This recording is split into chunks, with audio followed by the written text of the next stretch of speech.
Bayangin dunia tanpa kamera, tanpa teleskop, bahkan tanpa kacamata. Semua itu mustahil. Kalau bukan karena seorang ilmuwan, Muslim 1000 tahun lalu bernama Ibnu Al-Haytham. Kalau di barat biasa dikenal Al-Hazan. Ibnu Al-Haytham lahir pada tahun 965 Masehi di Basra, Irak. Pada masa itu, dunia Islam sedang berada di puncak kejayaan ilmu pengetahuan. Kota Basra menjadi pusat perdagangan ilmu dan filsafat. Sejak kecil, Al-Haytham dikenal sangat cerdas, dengan rasa ingin tahu yang tak terbatas. Awalnya ia belajar agama, filsafat, dan sastra Arab, tapi cepat berpaling ke ilmu pasti, matematika, fisika, dan astronomi. Ia dikenal sebagai sosok yang gemar bertanya, mengapa cahaya bisa membuat kita melihat? Apakah mata mengeluarkan sinar atau justru menerima cahaya? Pertanyaan itu penting karena di zaman itu, teori penglihatan masih penuh salah kaprah. Ada yang percaya mata manusia memancarkan cahaya untuk melihat. Ibnu Al-Haytham tidak puas dengan jawaban itu. Ia bertekad membuktikan dengan ilmu dan eksperimen.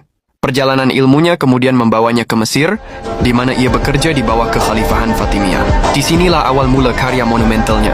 Lahir sebuah karya yang kelak mengubah dunia. Kalau kamu pikir sains modern lahir di Eropa, tunggu dulu. 1000 tahun sebelum Galileo pegang teleskop, ada seorang pria di Kairo yang udah lebih dulu mengubah cara kita melihat.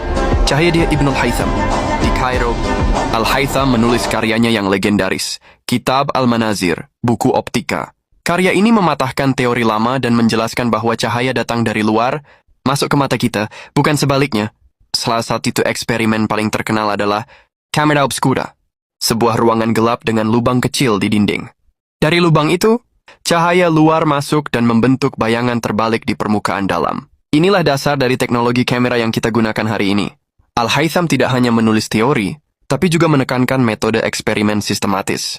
Ia percaya bahwa pengetahuan sejati harus dibuktikan melalui percobaan, bukan sekadar logika atau warisan pemikiran Yunani.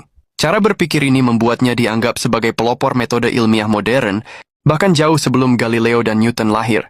Kitab Al-Manazir kelak diterjemahkan ke Latin, memengaruhi Eropa berabad-abad kemudian. Tokoh besar seperti Roger Bacon, Kepler, tanpa Ibnu Al-Haytham, sains modern mungkin lahir terlambat ratusan tahun. Inilah warisan seorang jenius dari abad ke-10. Selain optika, Ibnu Al-Haytham juga menulis tentang astronomi, matematika, dan filsafat sains. Ia menekankan pentingnya keraguan, bahwa ilmuwan harus meragukan teori lama dan mencari kebenaran lewat bukti nyata. Prinsip ini menjadi pondasi skeptisisme ilmiah yang dipakai ilmuwan modern. Karyanya bukan sekadar teori, tapi juga menginspirasi peradaban berikutnya. Revolusi ilmiah di Eropa tidak bisa dilepaskan dari terjemahan karya-karyanya. Dari dunia Islam ke Eropa, dari Basra hingga Oxford, nama Al-Hazan menjadi simbol jembatan ilmu. Hari ini dia dikenal sebagai